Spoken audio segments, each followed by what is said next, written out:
On Wednesday, the cost to park in Portland, especially in the highly trafficked Old Port section, will be going up. And it's not just the prices, but also the hours of enforcement are also expanding. The city hopes to bring in nearly $900,000 in the change. Determining a paid parking policy is a matter of economics, and the field has had a figure who is about as close to a parking fee superstar as you can get. So nearly a decade ago now, Rob Caldwell spoke with a professor of urban planning, his name Donald Shoup, whose fans call him Shoup Dog.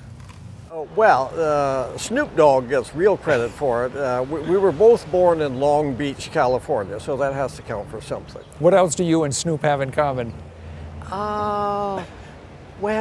He's a better citizen than I am. I hear he's a model citizen where he lives, but our language is a bit different and our talents are a bit different. You have sort of revolutionized the way a lot of people think about parking and how parking should be managed. And one of the ideas that you came up with is that parking ought to be priced so that as you drive around every block, there are maybe 2 spaces. If there are more than 2 spaces available, then the price is too high for the parking. Yes. If there are no spaces available, then the price is too low. Is that an accurate summary? It's as simple as that. In the world of urban and transportation planning, where celebrity is rare, Donald Shoup is improbably something of a star.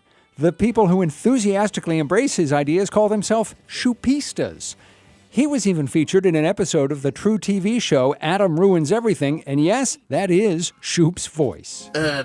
This part of the show is really weird. Parking lots are deserts in the city.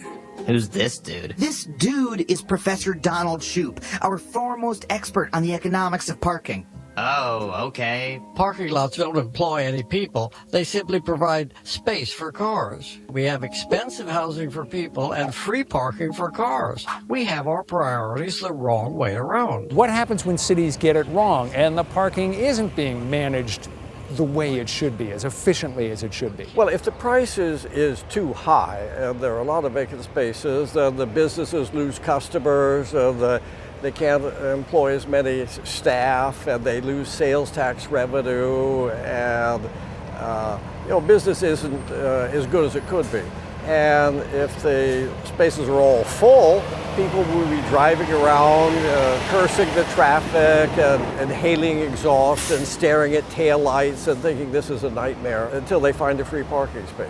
So here we are in the heart of Maine's largest city. It's not Los Angeles, it's not San Francisco, it's not New York. 60,000 people, but we have parking issues, we have traffic issues. As you look around and assess the parking situation, what do you make of it? I'd say one thing that strikes me is that the municipal parking garage right behind us, the price is $5 an hour. And here on the street, it's $1 an hour. So that gives everybody an incentive to hunt around for on-street parking. And if they can't find it, then they'll park off-street. And it leads exactly to the phenomenon you described, where people will drive around for 10 minutes, trying to find a cheap space rather than going into the overpriced garage. Well, I looked at the garage. I don't think it's overpriced in the sense that it was almost full. See, I think if it were cheaper than that, then even the garage would be full. You've been preaching this for decades now, and by all accounts, you've made an impact. Do you think that parking in a lot of cities is handled better now, and it leads to better quality of life because of some of your ideas? In some cities, I think so. One of the things that might work here in Portland is to give a discount at the parking meters and in the garage to your own residents. This is done sort of invisibly. The visitors don't know that's happening. See, but because your license plate is registered here, you automatically get a discount. Last question.